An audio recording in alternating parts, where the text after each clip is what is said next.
The hammer slipped from Tom Davidson's weathered hands, clattering against the metal floor of the rusted school bus as Ranger's deep growl cut through the October night, like a blade. The German shepherd's hackles rose, his battle-scarred ears pinned back, amber eyes fixed on something moving in the darkness beyond the freshly installed windows.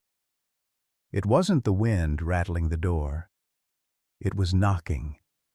Deliberate, rhythmic, human.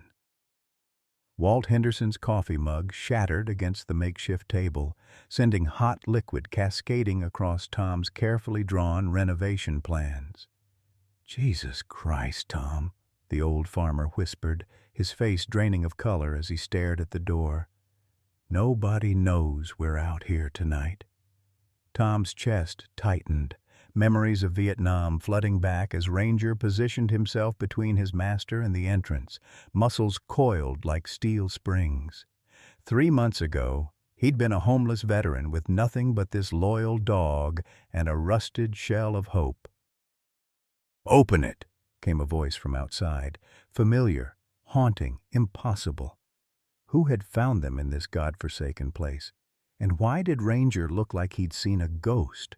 Leave a like and share your thoughts in the comments along with the city you're watching from now. Let's continue with the story. 9 months earlier, Thomas Davidson had owned a 3-bedroom house on Maple Street, a Ford F-150 with only 80,000 miles, and the respect that comes from 40 years of honest construction work. Now he stood beside his rusted pickup truck in the January drizzle, staring at what would either be his salvation or his grave, a 1987 school bus, slowly being consumed by Oregon blackberry vines. "Well, boy," he said to the German shepherd sitting beside him, "this is what rock bottom looks like." Ranger's intelligent amber eyes studied the derelict vehicle, his notched ear twitching at sounds only he could hear. The dog had been Tom's constant companion for 3 years now, ever since Martha's final hospital stay when the bills started piling up like autumn leaves.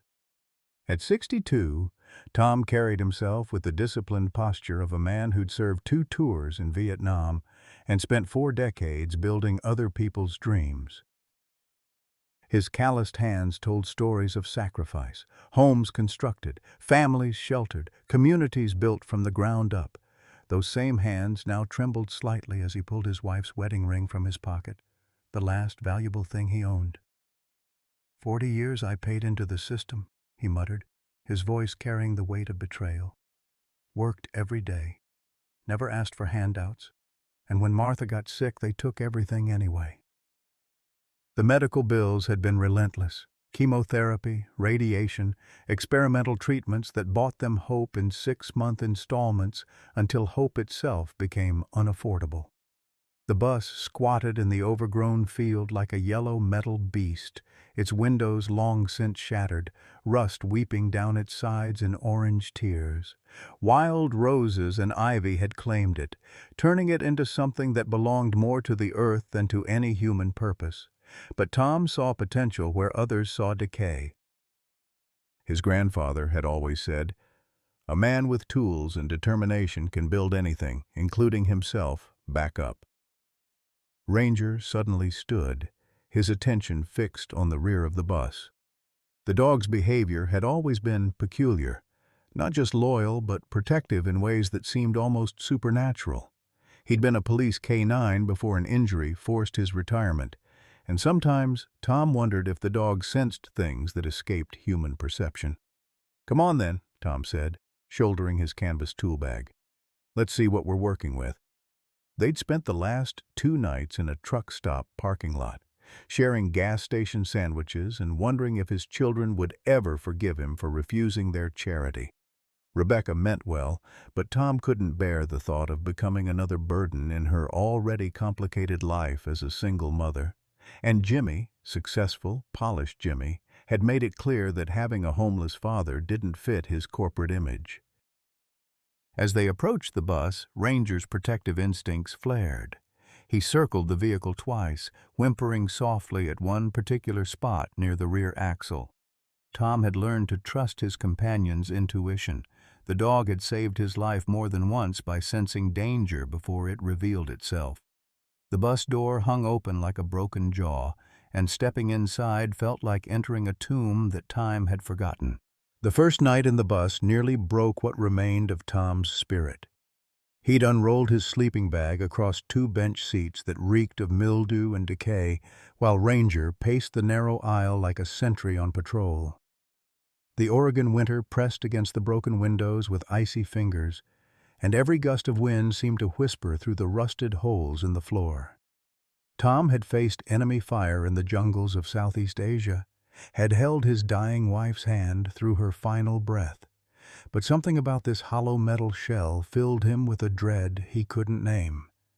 Perhaps it was the finality of it, the understanding that this wasn't temporary poverty, but the last stop on a journey that had once promised so much more.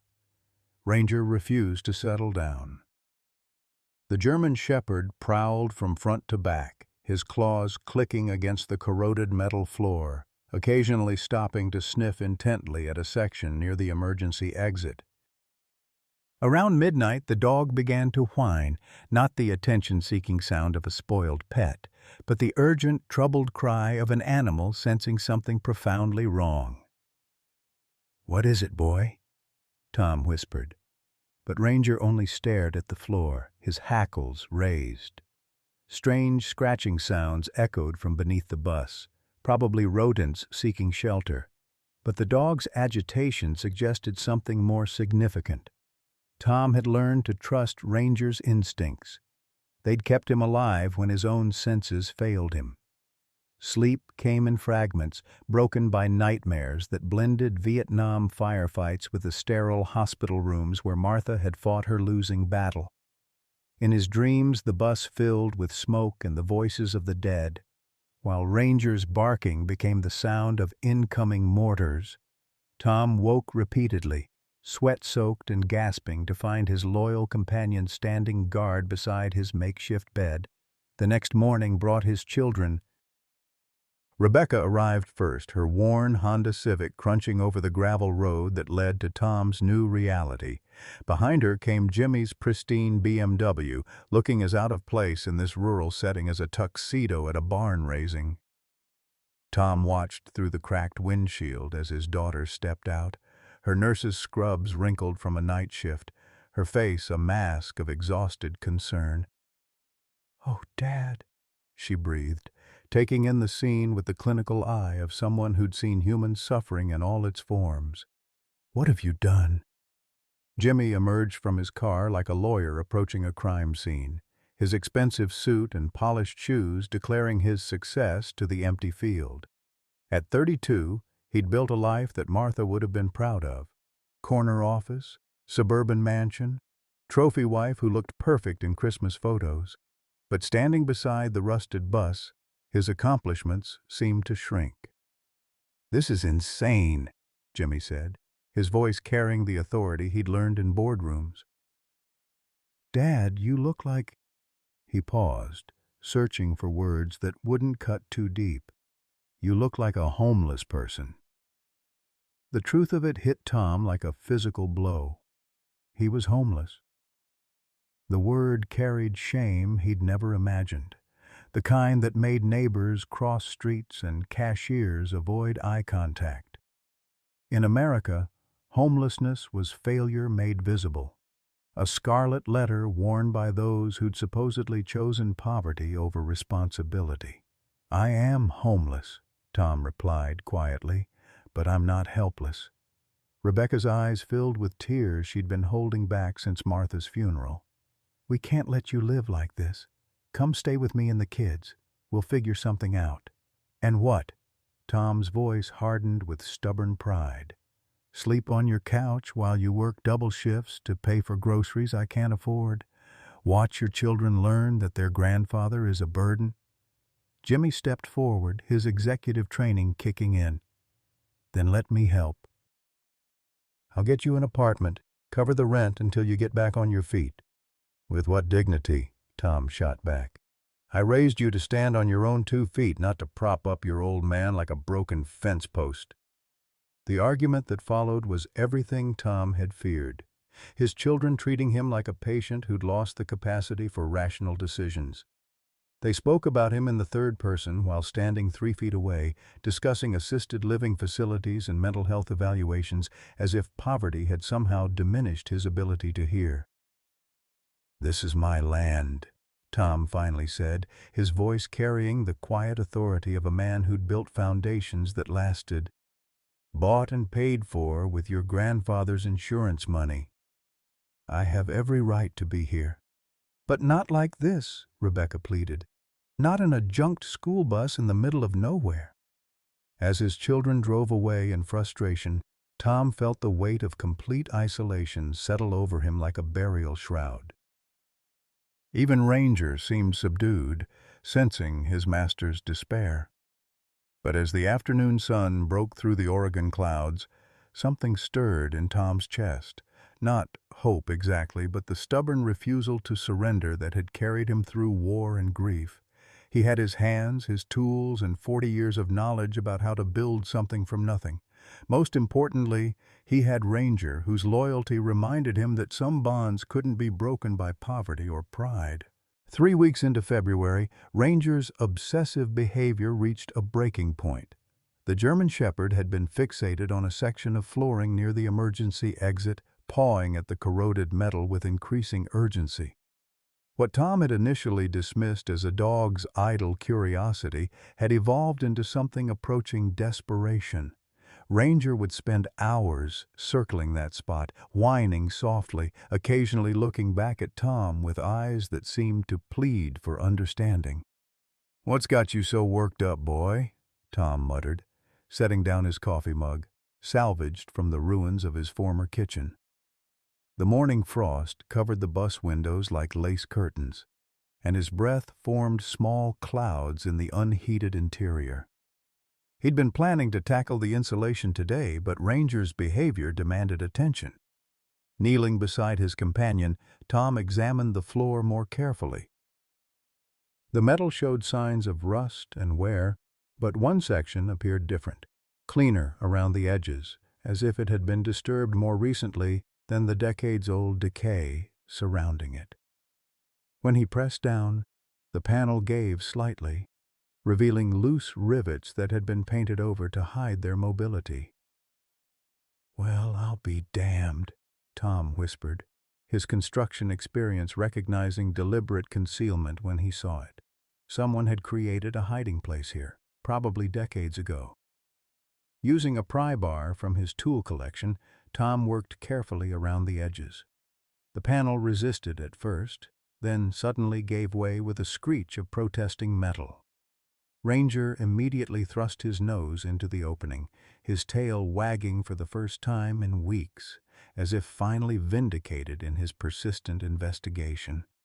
The compartment below was larger than Tom expected, a custom-built space that could have hidden a person, if necessary. But what it contained made his blood run cold.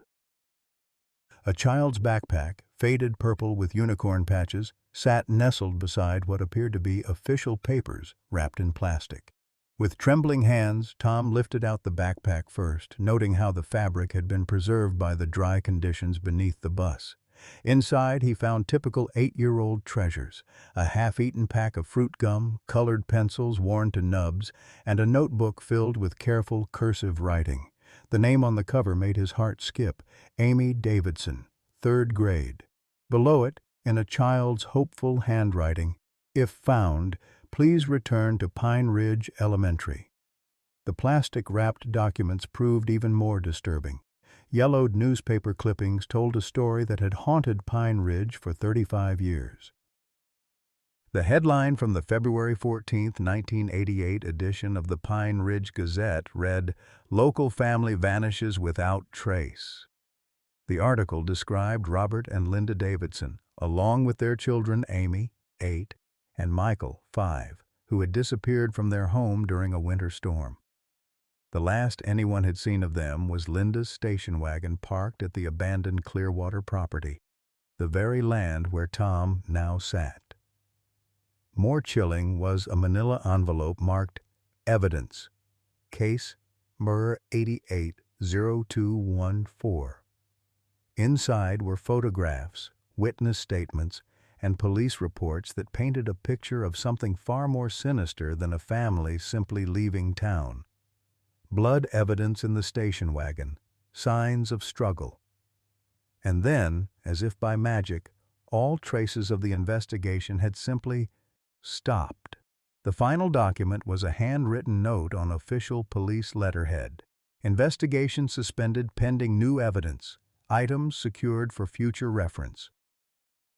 Detective William Morrison, Pine Ridge PD. Tom's hands shook as he read the detective's final notation, dated 3 months after the disappearance. Family vehicle found stripped and burned near Portland. No bodies recovered. Case transferred to state police. Evidence stored at Clearwater location pending facility completion. The facility had never been completed. The evidence had been forgotten. And the Davidson family, no relation to Tom, despite sharing his surname, had become another unsolved mystery that small towns whisper about but never quite forget. Ranger had somehow known. The dog's behavior now made perfect sense. His police training had detected what human senses had missed. This wasn't just a hiding place. It was a crime scene that had been deliberately concealed and then forgotten by time and bureaucratic negligence. As Tom sat in the gathering darkness, surrounded by the remnants of a decades-old tragedy, he felt the weight of responsibility settling on his shoulders. These children had names, families who had never learned their fate. Amy Davidson had been 8 years old when she disappeared, the same age as Rebecca's youngest daughter. Michael would have been 5, young enough to believe his parents could protect him from anything. The sound of an approaching vehicle interrupted his dark thoughts. Through the bus windows, he watched a battered Ford pickup navigate the rutted road with the confidence of familiarity. The driver was a man about Tom's age, stocky and weathered, wearing the kind of practical work clothes that marked him as someone who understood physical labor. Walter Henderson climbed out of his truck with the careful movements of a man whose joints remembered decades of honest work. He carried a thermos in one hand and what appeared to be a casserole dish in the other, approaching the bus with the respectful caution of someone who understood that a man's pride was often more fragile than his circumstances. "Afternoon," Walt called out, stopping a respectful distance from the bus door. "Name's Walter Henderson. I own the farm just over that ridge. Thought you might appreciate some hot food and coffee that doesn't taste like motor oil." Tom emerged from the bus, carefully closing the door behind him to conceal his disturbing discovery. Walt's presence offered a welcome distraction from the dark implications of what he'd found, but the knowledge would weigh on him. Some secrets, once uncovered, demanded action. "Tom Davidson," he replied, accepting the offered thermos gratefully, "and this is Ranger." The German shepherd approached Walt with cautious interest, his professional assessment apparently favorable. Walt extended his hand for inspection, waiting patiently for the dog's approval before attempting any contact. "Good-looking animal," Walt observed. "Got some miles on him, I'd guess, like the rest of us."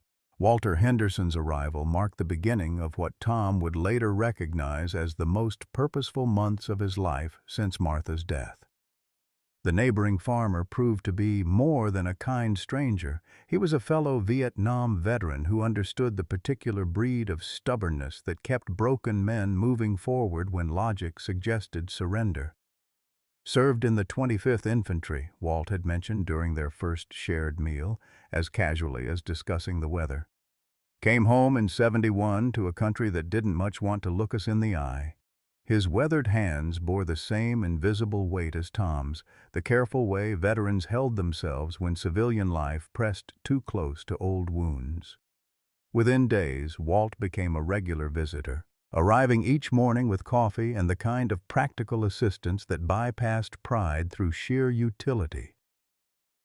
He brought salvaged materials, lengths of copper pipe from a demolished house, sheets of plywood that a construction site had discarded, rolls of insulation that had somehow fallen off a truck in the way that useful things sometimes did in rural communities. "Bus has good bones," Walt observed during one of his inspections, running experienced hands along the chassis. These old Crown coaches were built like tanks, frames solid, engines salvageable. Man with your skills could make something special here. Tom found himself rising before dawn, driven by a sense of purpose he hadn't felt since his construction days.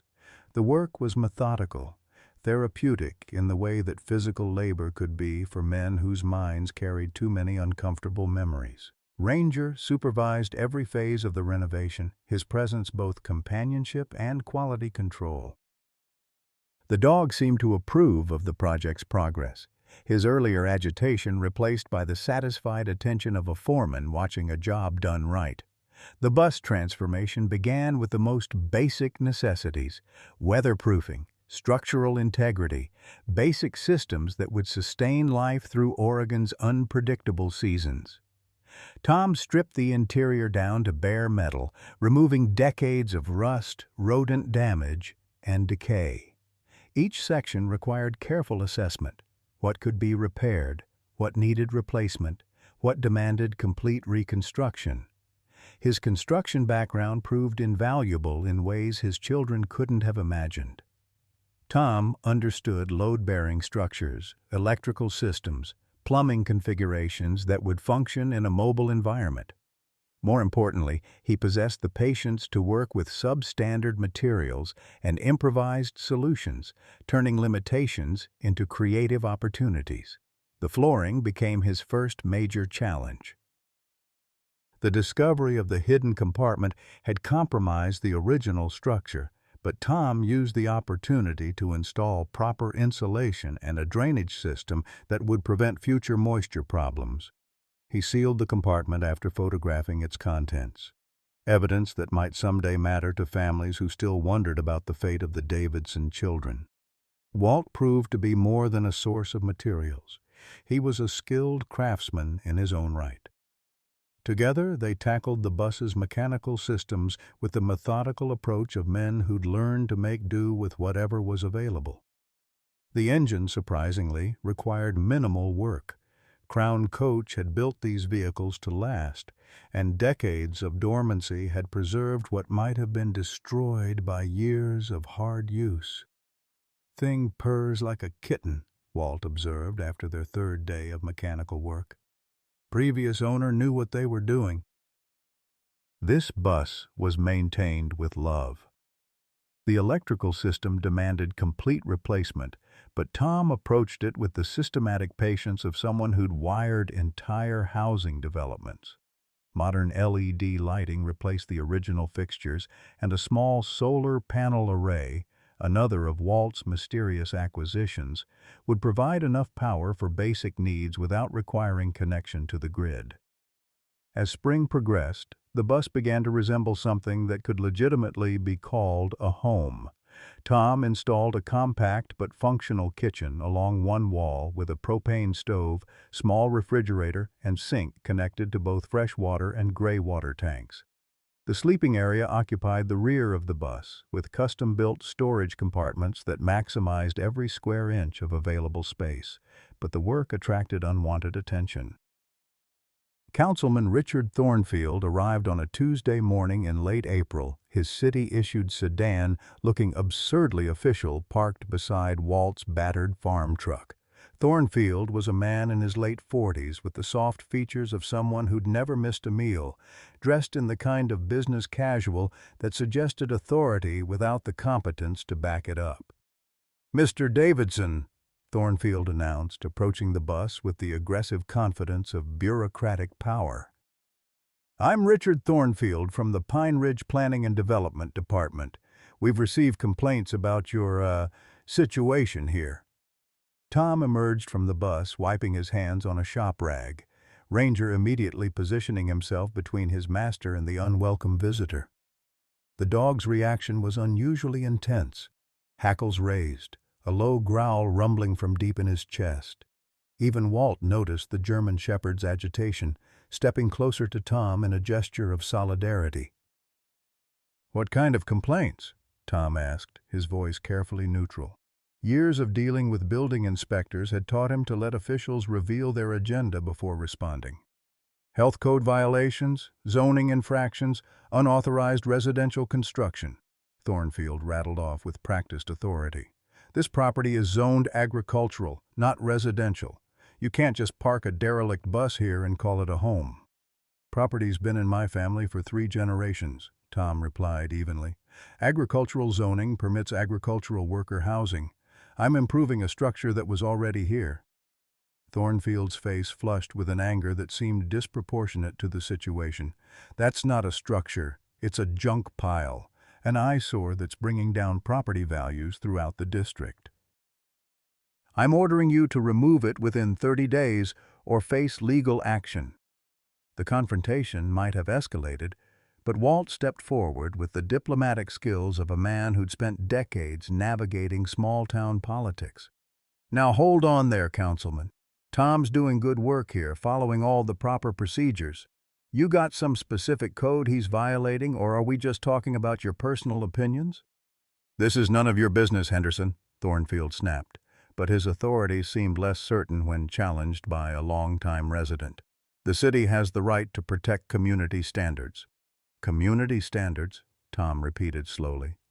Funny thing about standards, they used to include neighbors helping neighbors, respecting a man's right to make something of his own property. When did those standards change?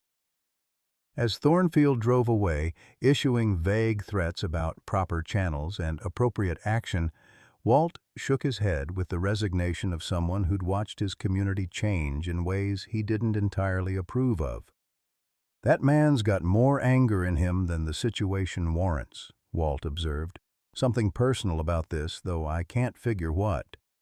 Tom watched the city sedan disappear down the gravel road, a cold certainty settling in his stomach. Thornfield would be back, and next time he'd bring paperwork that would be harder to dismiss. The work on the bus would have to accelerate. The confrontation also brought an unexpected consequence: renewed contact with his children. Rebecca called that evening, her voice tight with worry. Dad, someone from the city called me at work today. They said you were living in some kind of illegal structure, that there might be health issues. I need to know what's really going on. Tom found himself in the peculiar position of defending a life he'd never intended to choose. I'm renovating a bus into a mobile home, Becky. Everything's up to code, everything's legal. Some bureaucrat got his feelings hurt because I'm not living in a nice suburban box like a proper citizen. But Dad, this isn't sustainable. What happens when winter comes? What happens if you get sick? You're 62 years old, not 22. The conversation followed familiar patterns, his children viewing his choices through the lens of risk management and social acceptability, while Tom struggled to explain that the bus represented more than shelter. It was proof that he could still build something meaningful, still contribute value to the world beyond the monthly checks that measured a man's worth in dollars rather than accomplishment. But as he ended the call and looked around his half-finished home, surrounded by Ranger's steady presence and the honest satisfaction of work well done, Tom felt something he hadn't experienced since Martha's diagnosis: hope for a future that belonged entirely to him. By mid-June, the bus had transformed into something that Walt described as a masterpiece of stubborn ingenuity. Tom had installed cedar paneling that gave the interior warmth impossible to achieve with bare metal, and the custom cabinetry showcased craftsmanship that belonged in magazine spreads rather than converted vehicles. Solar panels gleamed on the roof, feeding a battery system that could power LED lighting, a small refrigerator, and the water pump that supplied the compact but fully functional bathroom. Ranger had claimed his territory near the driver's seat, where he could monitor both the interior and exterior approaches. The German Shepherd seemed to understand that this project represented more than mere shelter. It was his master's declaration of independence from a world that had stopped making sense after Martha's death. The crisis struck on a Tuesday that had started like any other. Tom was installing the final pieces of kitchen counter trim when he heard the screech of brakes and the sickening thud of impact. Ranger had been outside, investigating something along the tree line as he did each morning, following scent trails that only his trained nose could detect. The sound that followed, a yelp of pain that cut through Tom's chest like shrapnel, brought him running from the bus faster than his aging knees had moved in years. He found Ranger 50 yards down the gravel road, his powerful body twisted at an unnatural angle, blood pooling beneath his silver and black fur. Fresh tire tracks in the gravel told the story.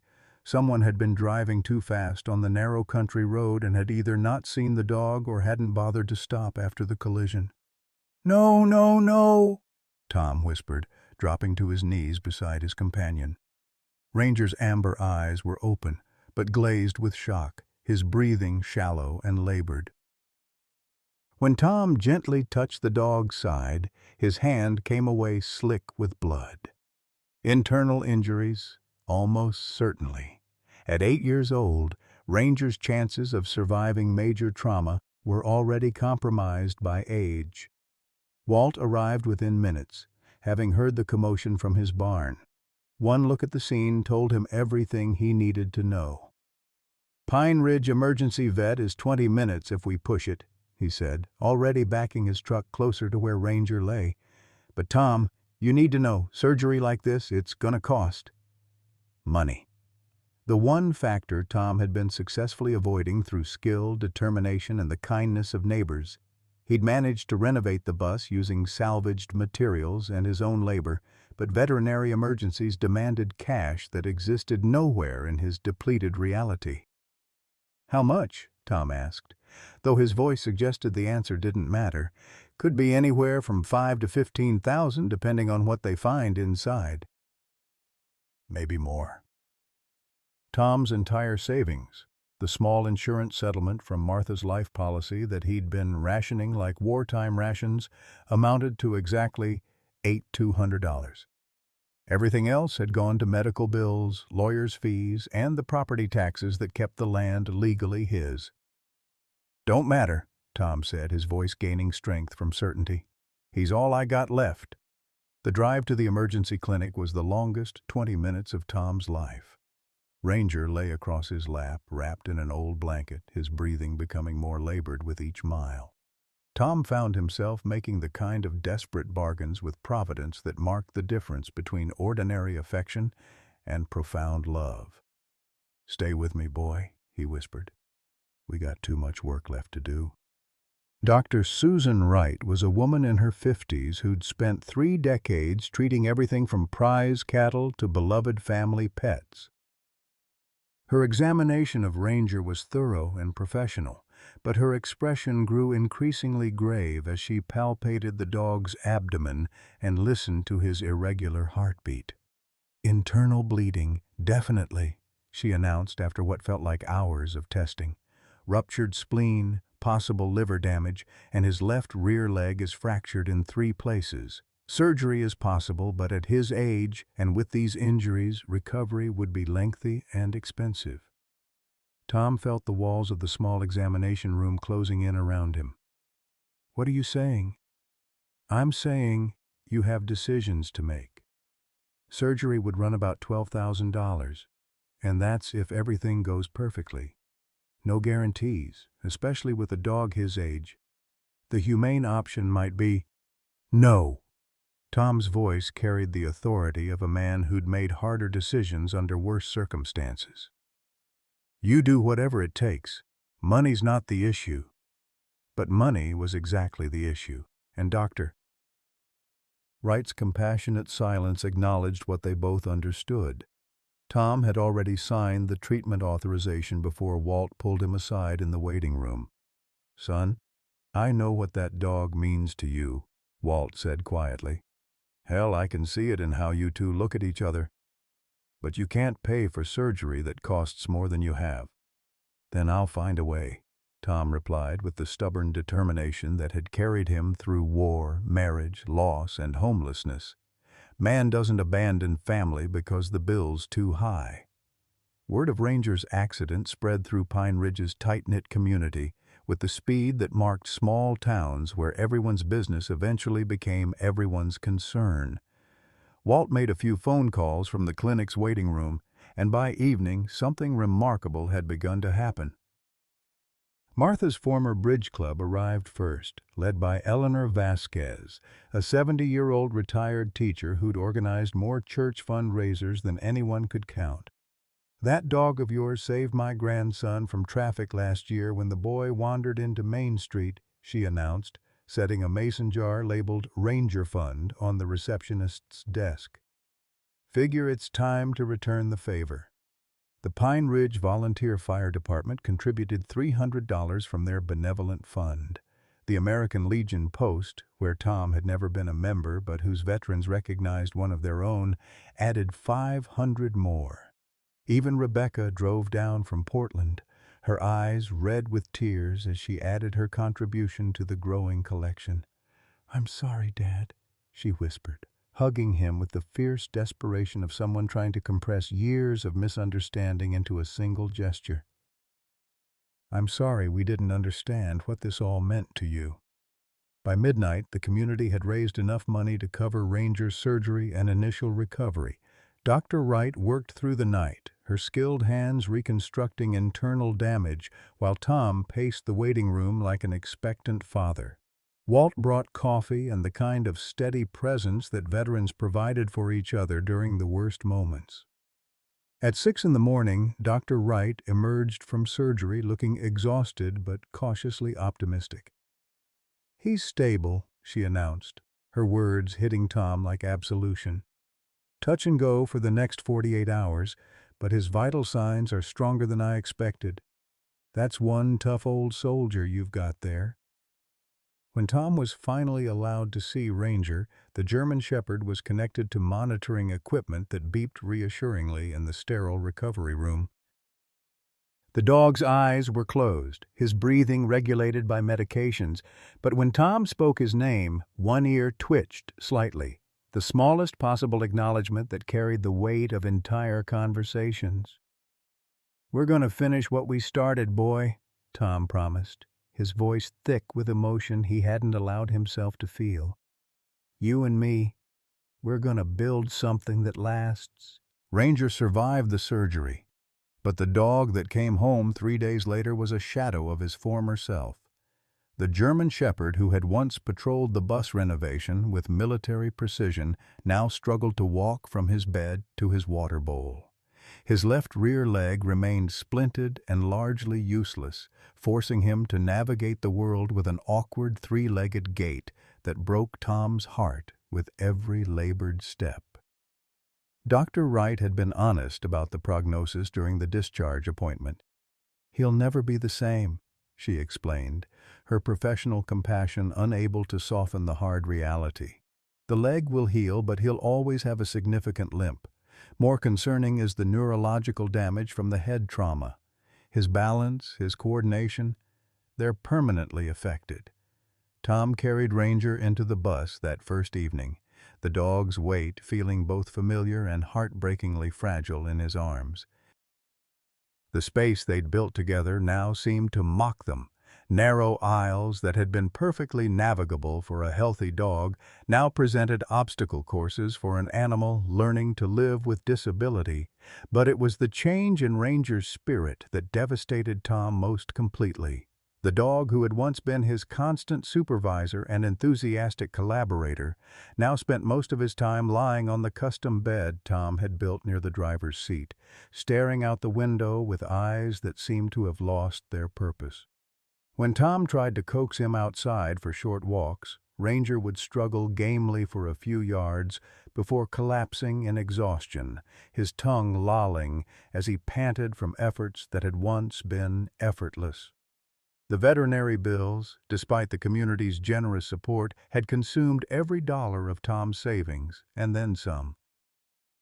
He found himself rationing food, stretching cans of soup into multiple meals and sharing his meager portions with a dog who showed little interest in eating. The solar panels provided electricity, but propane for cooking and heating cost money he no longer had. More devastating than financial pressure was the return of Richard Thornfield, who arrived exactly 30 days after his initial visit with an arsenal of legal documents and the ruthless satisfaction of a man who smelled victory. This time, he brought a building inspector, a health department official, and a court order demanding immediate compliance with city ordinances. "Mr. Davidson," Thornfield announced with barely concealed triumph, "this structure has been condemned as unfit for human habitation. You have 72 hours to vacate the premises or face forcible removal." The building inspector, a younger man who looked uncomfortable with his role in the proceedings, conducted a perfunctory examination that seemed designed to find violations rather than assess actual safety. "No septic connection," he noted, checking boxes on his clipboard. "Solar electrical system not up to residential code. Propane tanks improperly stored." Tom watched the bureaucratic theater with the weary resignation of a man who'd fought too many battles on too many fronts. Each citation was technically accurate but ignored the reality of rural living where thousands of residents managed perfectly well with similar arrangements. The real issue wasn't safety. It was Thornfield's personal vendetta against Tom's refusal to disappear quietly. "You've got 72 hours, Thornfield repeated, his satisfaction evident in every word. "After that, the county sheriff will remove you and impound this vehicle as an abandoned structure." As the officials drove away, Tom found himself facing the complete collapse of everything he'd built. The bus represented more than shelter. It was proof that he could still create value, still contribute something meaningful to the world. Without it, he would return to being another invisible homeless veteran, dependent on the charity of family members who viewed him as a problem to be managed rather than a man deserving respect. Jimmy arrived that evening, having driven down from Portland after receiving Rebecca's frantic phone call. Tom's son emerged from his BMW carrying a folder of documents and the confident bearing of someone accustomed to solving problems through legal maneuvering and financial leverage. "This has gone far enough, Dad," Jimmy announced without preamble. "I've found you a nice assisted living facility in Beaverton. It's clean, it's safe, and they allow small pets." He glanced at Ranger, who was struggling to stand in greeting, and his expression softened slightly. Well, they might make an exception for him. "Assisted living," Tom repeated, the words tasting like ashes in his mouth. "You mean a place where old people go to wait for death?" "I mean a place where you'll have proper medical care, regular meals, and social interaction with people your own age. Dad, look around you. This isn't sustainable. You're living in a converted bus with a disabled dog, eating soup from cans, and now the city's forcing you out anyway." The argument that followed was everything Tom had dreaded. His successful son treating him like an incompetent child who'd lost the capacity for rational decision-making. Jimmy presented his solution with PowerPoint efficiency: sell the property, use the proceeds for assisted living costs, and accept the reality that independence was a luxury Tom could no longer afford. "What about Ranger?" Tom asked quietly. Jimmy's hesitation provided the answer before his words did. "Dad, he's old and injured. Maybe it's time to consider—" "Get out!" Tom's voice carried the quiet authority of absolute finality. "Get out of here before I say something we'll both regret." As Jimmy's taillights disappeared into the Oregon darkness, Tom sat beside Ranger's bed, his hand resting on the dog's graying head. 3 days to figure out how to save everything that mattered, with no money, no allies, and a legal system that seemed determined to erase him from the landscape. But as he looked around the bus they'd built together, Tom felt the familiar stirring of stubborn determination that had carried him through darker moments than this.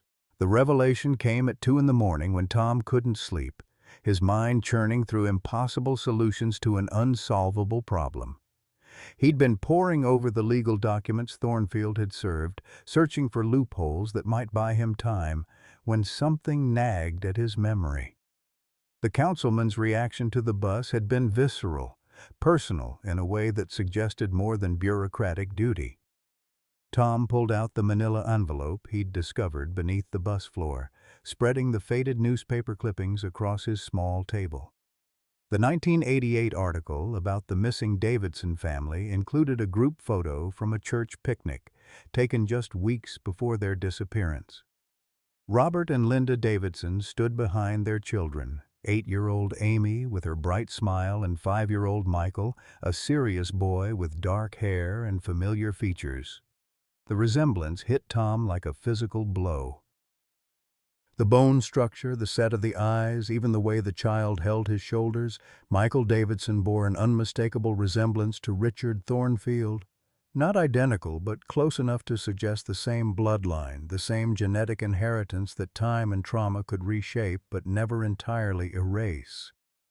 Tom's hands trembled as he compared the newspaper photo to his memory of Thornfield's face. 35 years would age a 5-year-old boy into a 48-year-old man, especially if those years had been marked by the kind of trauma that survivors carried like invisible scars. The timeline fit perfectly. Michael Davidson would be exactly Thornfield's age now. But if Michael had survived, what had happened to the rest of his family? And why had he reinvented himself as Richard Thornfield, the bureaucrat so determined to destroy the bus that contained evidence of his family's fate? The next morning brought Walt Henderson with fresh coffee and the news that Pine Ridge's gossip network had been buzzing about Thornfield's sudden interest in the Clearwater property.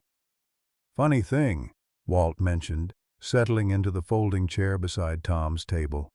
"Nobody can remember Rick Thornfield showing much interest in code enforcement before this. Man's been on the city council for 8 years, mostly concerned with bringing in new businesses and raising property values." "What do you know about his background?" Tom asked, trying to keep his voice casual, while his mind raced through implications. "Moved here maybe 15 years ago from Portland, I think. Married a local girl, Sandra Murray, built that big house on Elm Street. Always seemed like he was running from something, though I could never put my finger on what." Tom spent the day researching, using the Pine Ridge Public Library's internet connection to dig into public records that painted a picture of a man who'd constructed a new identity with the methodical precision of someone erasing an old one.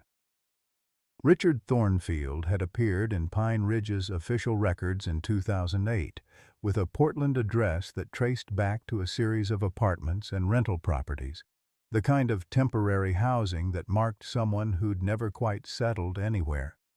More telling was what Tom couldn't find. No birth certificate for Richard Thornfield in Oregon records. No school transcripts or military service records. No family connections that extended beyond his marriage to Sandra Murray. For a man in his 40s, Thornfield had remarkably few traces of a life lived before his arrival in Pine Ridge. The breakthrough came from an unexpected source. Eleanor Vasquez, the retired teacher who'd organized Rangers' fundraiser, stopped by the bus that afternoon with a casserole and the sharp memory of someone who'd spent 40 years learning the secrets that children carried. "I've been thinking about that Thornfield boy," she said, settling carefully onto Tom's makeshift porch.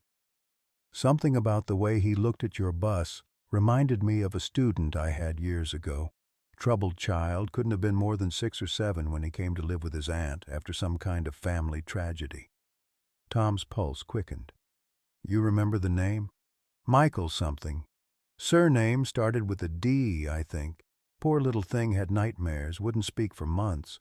His aunt said he'd been through some kind of trauma, but nobody talked about details back then. We just tried to help him heal."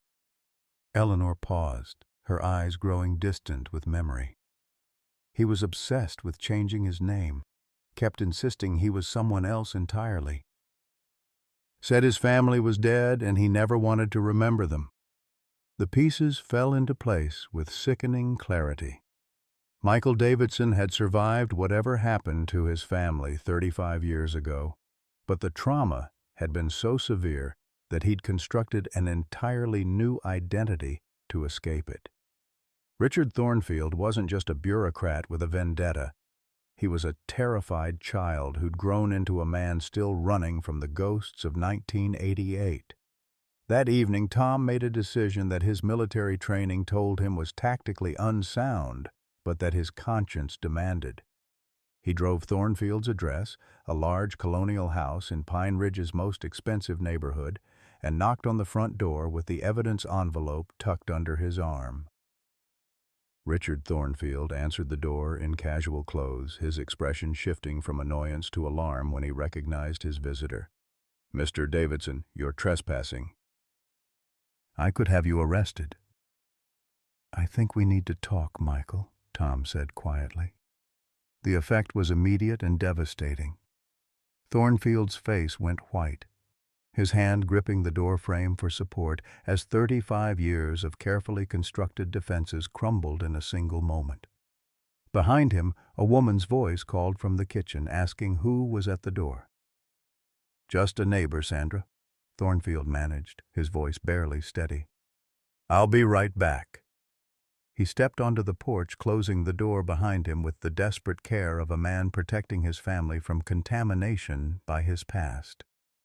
When he looked at Tom again, his eyes held the wild terror of a cornered animal. "You don't understand," he whispered. "You can't understand what it was like, what I saw." Tom opened the envelope, revealing the newspaper clipping and the child's backpack. Thornfield's legs gave out, and he sank onto his porch steps like a marionette with severed strings. The successful councilman, the confident bureaucrat, had vanished entirely, replaced by a traumatized child who'd been hiding in plain sight for decades. "I was 5 years old," Thornfield said, his voice hollow with memory. "We were driving to my grandmother's house when they stopped us. Dad tried to protect us, but there were too many of them. They made us watch while they—" His voice broke completely. "They killed your parents and your sister," Tom said gently. "Amy kept trying to run back to Mom. She wouldn't stop crying, wouldn't stop asking when Mommy was going to wake up. So they—" Thornfield doubled over as if physically struck. "They made me hide under the bus. Told me if I made any sound, they'd do the same thing to me. I stayed there for 2 days before the police found me." The rest of the story emerged in fragments. 5-year-old Michael Davidson had been so traumatized by what he'd witnessed that he'd suffered a complete psychological break.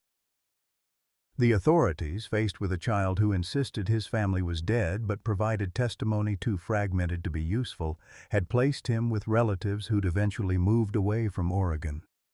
Professional counselors in the 1980s had recommended that he be allowed to forget the trauma, leading to a new name, a new identity, and a new life built on the foundation of deliberate amnesia. "When I saw that bus," Thornfield continued, "when I realized what you were doing there, all of it came back. Every nightmare, every memory I'd spent 30 years trying to bury. I couldn't let you stay there. I couldn't let anyone find—" "The evidence," Tom finished. "You knew it was still hidden under the bus." Thornfield nodded miserably. "I've driven past that property 1,000 times, always making sure nobody got too close, that nobody started asking questions. When you showed up and started living there, renovating that damned bus, I knew it was only a matter of time before you found what they'd hidden." Tom studied the broken man sitting on the steps of his perfect suburban home, understanding now why Ranger had reacted so strongly to Thornfield's presence. The dog's police training had detected something that human senses had missed, the scent of fear and trauma that some people carried like an invisible shroud.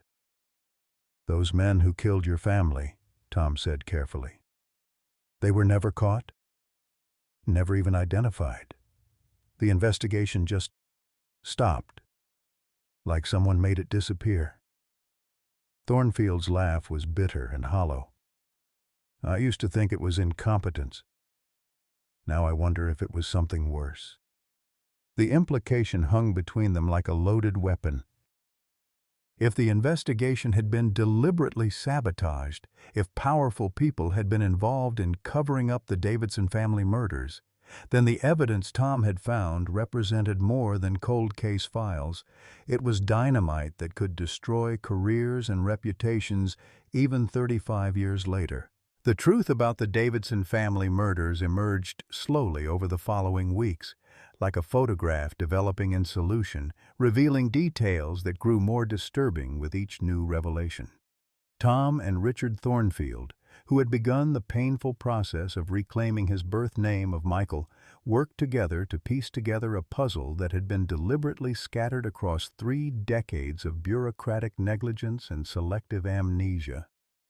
The breakthrough came when they contacted Detective William Morrison's widow, Margaret, who lived in a modest apartment in Salem and had been waiting 35 years for someone to ask the right questions. Margaret Morrison was a woman in her 70s with the sharp eyes of someone who'd spent decades married to a cop who brought his cases home in the form of sleepless nights and unexplained anxieties. Bill never got over that case, she told them during their visit, her living room walls lined with commendations and photographs that chronicled her late husband's career. Said it was the one that broke his faith in the system. He'd found evidence that pointed to some very important people, but every time he tried to follow up, he'd get shut down by his superiors. She produced a cardboard box that had been stored in her bedroom closet since her husband's death 5 years earlier. Inside were photocopies of documents that painted a picture of corruption reaching far beyond Pine Ridge's small-town boundaries. The Davidson family, it turned out, had stumbled into something much larger than a random act of violence. Robert Davidson had been an accountant for a Portland-based timber company that had been harvesting trees illegally from federal land, using forged permits and falsified environmental impact studies. His discovery of the fraud had prompted him to compile evidence for federal investigators, but before he could testify, his family had been eliminated with the efficiency of a military operation. The men who killed them weren't random criminals, Margaret Morrison explained, her voice carrying the weight of suppressed knowledge. They were professionals, probably hired through contacts in Portland's organized crime network. Bill traced the money back to a consortium of timber executives, but when he tried to present his findings, he was told the case was being transferred to federal jurisdiction. The federal authorities had never followed up. The evidence had been buried along with the bodies that were never found, and Detective Morrison had been quietly transferred to a different department where his questions about missing families would be less disruptive to ongoing investigations. Michael Thornfield listened to this recitation with the stunned expression of someone learning that his childhood trauma had been orchestrated by men in expensive suits who viewed murder as a cost of doing business. "They killed my family to protect a timber deal," he said, his voice hollow with disbelief. "Amy died because someone wanted to cut down trees illegally." Tom felt the familiar rage that had sustained him through combat, the cold fury that came from recognizing injustice in its purest form. But he also understood something that years of construction work had taught him. You couldn't build a foundation on anger alone.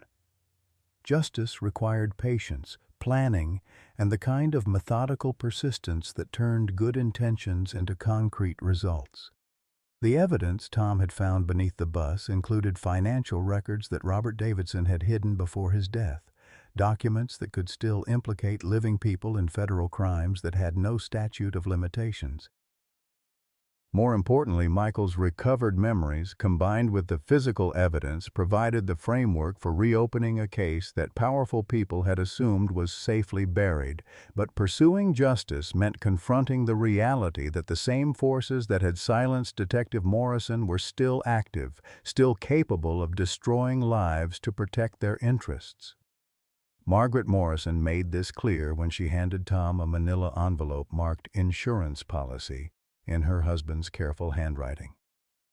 "Bill made me promise to give this to anyone who ever came asking the right questions," she said. "He knew they'd probably kill him if he tried to go public himself, but he couldn't live with letting them get away with murdering children."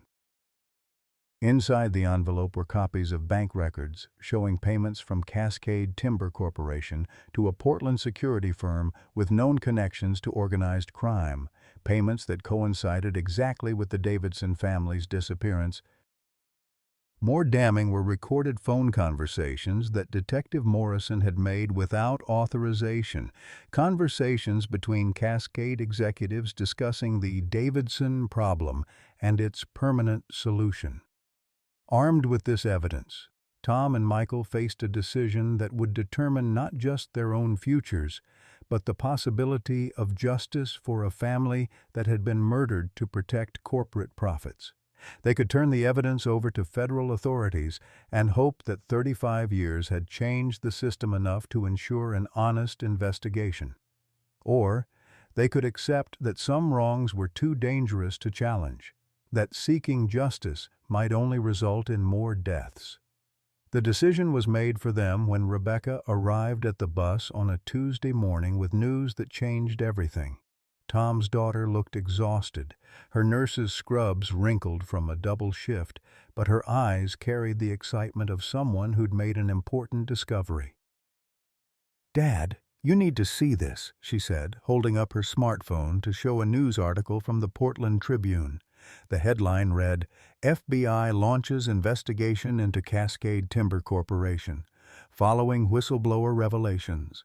The article described a federal investigation into decades of illegal logging, tax evasion, and environmental crimes committed by one of Oregon's largest timber companies. A former Cascade executive, dying of cancer and apparently motivated by guilt, had provided federal investigators with evidence of criminal activity spanning 40 years.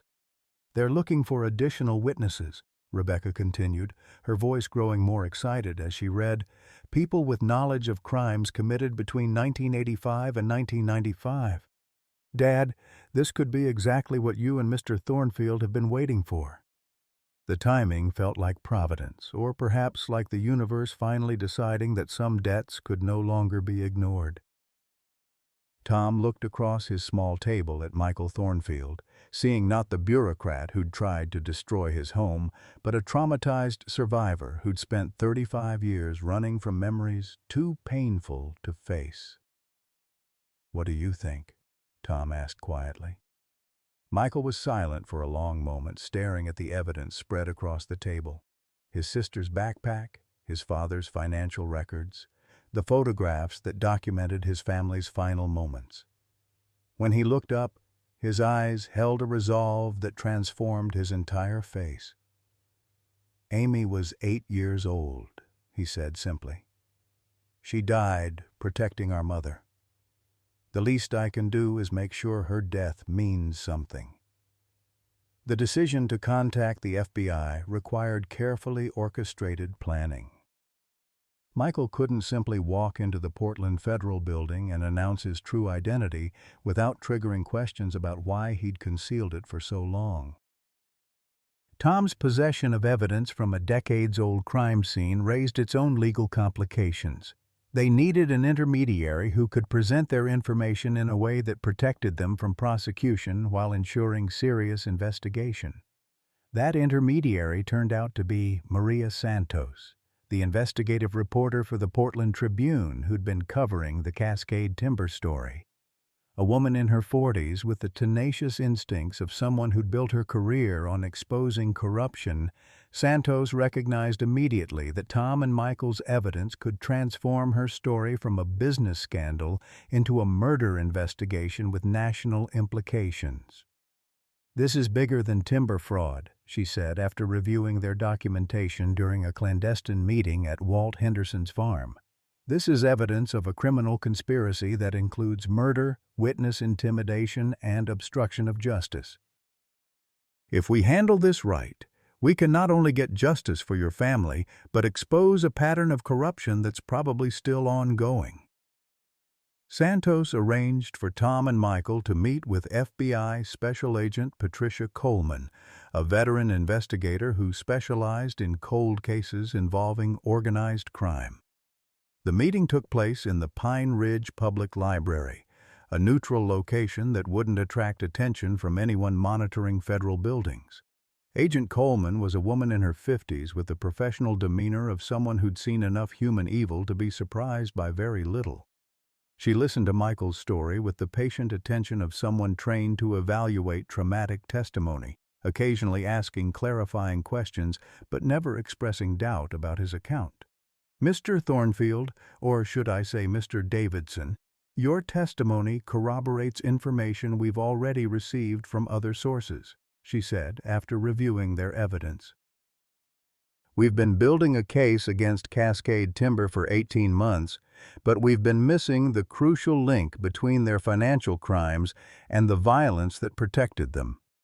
This changes everything."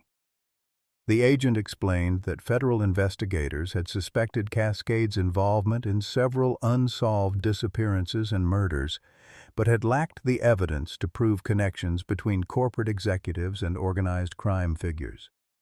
Michael's testimony, combined with the physical evidence Tom had preserved, provided the missing pieces of a puzzle that stretched across multiple states and decades of criminal activity. "We can offer you both protection," Agent Coleman continued, "but I won't lie to you about the risks. The people involved in this conspiracy have killed to protect their secrets before. They won't hesitate to do it again if they feel threatened." Tom thought about Ranger, still recovering from injuries that might not have been accidental. He thought about the bus they'd built together, the community that had rallied to support them, the life he'd finally constructed from the ruins of his previous existence. All of it could be destroyed by men who viewed human life as a business expense. But he also thought about Amy Davidson, an 8-year-old girl who'd died protecting her mother. About Robert and Linda Davidson, who'd tried to do the right thing and been murdered for their integrity. About Michael, who'd spent 35 years running from memories too terrible to face alone. "We'll do whatever it takes," Tom said finally. "But I have one condition." Agent Coleman raised an eyebrow. "Which is?" "Ranger comes with us wherever we go. That dog saved my life more times than I can count. I'm not facing this without him." The agent's expression softened slightly. "I think we can arrange that, Mr. Davidson. After all, it sounds like your dog has better investigative instincts than half my field agents." As they left the library, Tom felt the weight of 35 years of injustice beginning to lift from his shoulders. The road ahead would be dangerous, complicated by legal proceedings and the ever-present threat of retaliation from powerful enemies. But for the first time since Martha's death, he felt like he was part of something larger than his own survival, a mission that connected his present struggles to a greater purpose. Michael walked beside him in silence, his face reflecting the mixture of terror and relief that came from finally stepping out of the shadows where he'd hidden for most of his adult life.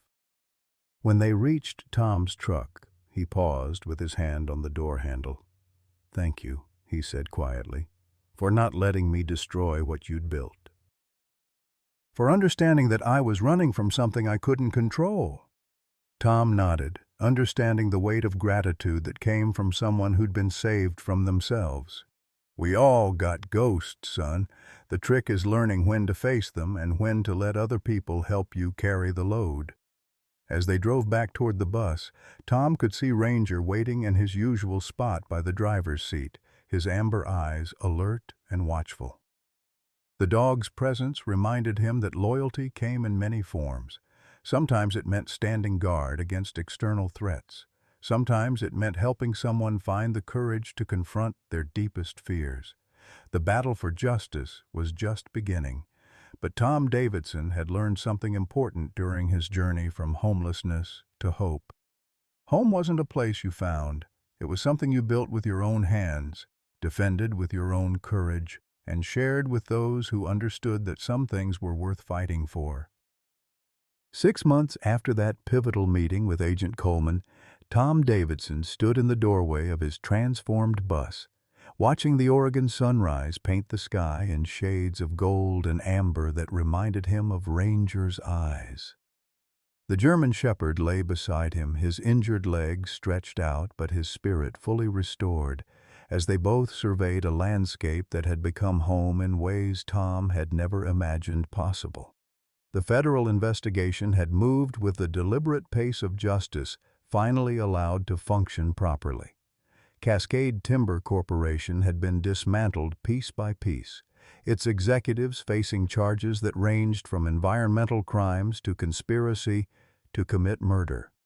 The company's assets, frozen by federal court order, would eventually fund a victim compensation program that included families who'd lost loved ones to corporate violence over 4 decades. Michael Davidson, he'd legally reclaimed his birth name 6 weeks ago, had testified before a federal grand jury with the courage of a man who'd finally stopped running from his past. His testimony, corroborated by the evidence Tom had found and additional documentation that other victims had provided, had broken open a conspiracy that investigators described as one of the most extensive corporate crime networks in Pacific Northwest history. "The healing happens slowly," Dr. Sarah Chen had explained during one of Michael's therapy sessions, which Tom had been invited to attend as part of what she called trauma-informed community support. Dr. Chen specialized in helping survivors of childhood violence reclaim their lives, and she'd been working with Michael to integrate his recovered memories with the identity he'd constructed as Richard Thornfield. "Trauma fractures the self," she continued, her voice carrying the gentle authority of someone who'd spent decades helping broken people become whole again. "Recovery means learning to honor both the child who survived and the man who protected that child by creating a new identity. Integration, not erasure." Tom found Dr. Chen's insights applicable to his own journey. The man who'd lost everything, house, wife, dignity, had needed to die before the man who could build something meaningful could be born. The bus renovation hadn't just been about creating shelter, it had been about constructing a new version of himself from the salvage of his old life. The legal proceedings had attracted national media attention, transforming Tom and Michael from obscure small-town figures into symbols of justice delayed but not denied. Maria Santos had won a Pulitzer Prize for her investigative series about corporate violence in rural America, using their story as the centerpiece of a broader examination of how powerful interests had used murder to silence whistleblowers for decades. But fame, Tom discovered, was a double-edged sword that cut both ways. The positive attention had brought opportunities he'd never expected: speaking engagements at veterans organizations, consulting work with companies designing affordable housing solutions, even a book deal that would allow him to tell the complete story of his journey from homelessness to hope. The negative attention, however, had required the kind of federal protection usually reserved for witnesses in organized crime trials. 2 attempts had been made on Tom's life by associates of the convicted Cascade executives, and Ranger had proven instrumental in detecting threats that human senses missed. The dog's police training, combined with his fierce loyalty to Tom, had created a security system that Agent Coleman described as more effective than most professional bodyguards. "He saved my life again last month," Tom told Walt Henderson, during one of their regular coffee sessions in the bus. "Sensed something wrong about that delivery truck and positioned himself between me and the door. Turned out the driver had a gun and instructions to make my death look like a robbery gone wrong." Walt shook his head with the weary resignation of someone who'd lived long enough to see too many good people threatened by evil ones. "40 years I've been telling folks that business and government got too cozy with each other. Nobody wanted to listen when it was just conspiracy theories. Now you got federal prosecutors proving it in court." The community response to the unfolding revelations had been complex and sometimes contradictory. Pine Ridge residents took pride in their role in supporting Tom and Ranger during the crisis, but they also struggled with the knowledge that corruption had flourished in their midst for decades. Some locals had received death threats for their cooperation with federal investigators, while others had been ostracized by family members with connections to Cascade Timber. Rebecca and Jimmy had become frequent visitors to the bus, their initial skepticism about their father's choices replaced by admiration for his courage in pursuing justice despite personal risk.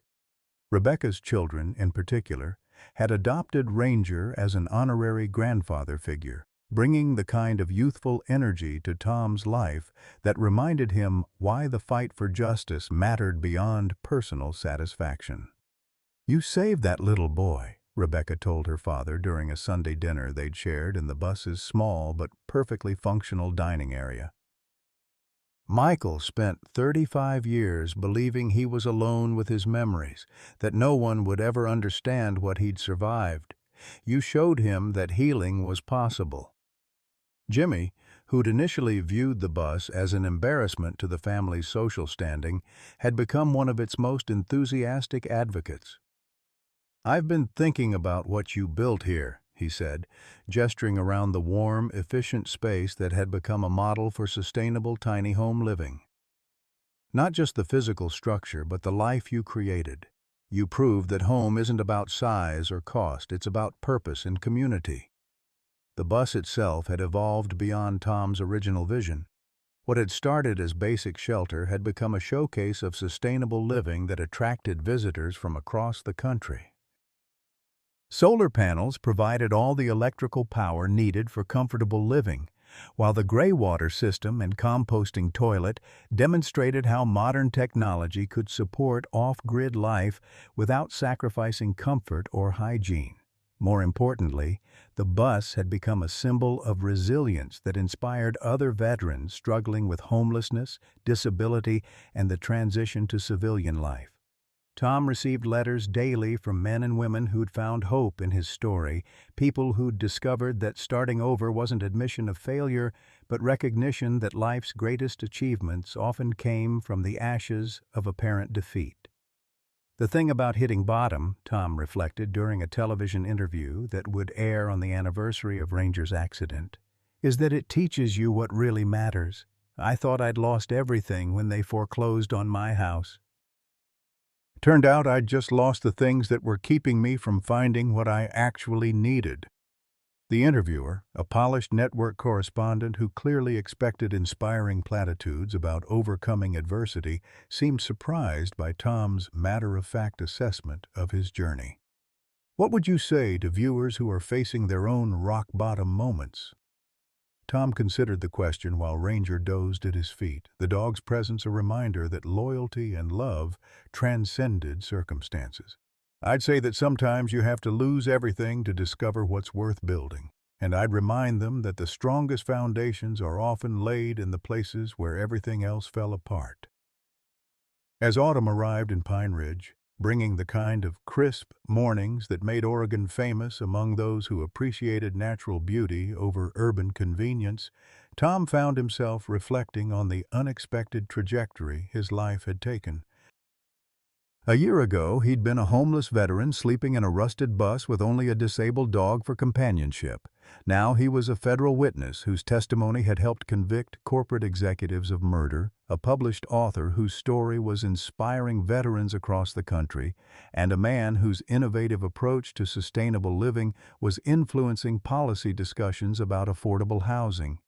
But the achievement he treasured most was something that couldn't be measured in media coverage or book sales: the quiet satisfaction of having built something meaningful with his own hands, defended it against powerful enemies, and used it as a foundation for helping others find their own paths to healing and hope.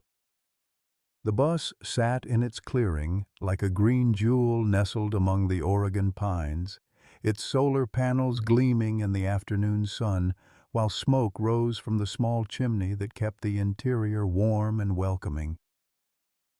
Inside, every surface reflected the careful craftsmanship of a man who'd understood that building a home meant more than assembling walls and installing utilities. It meant creating a space where love could flourish and damaged souls could heal.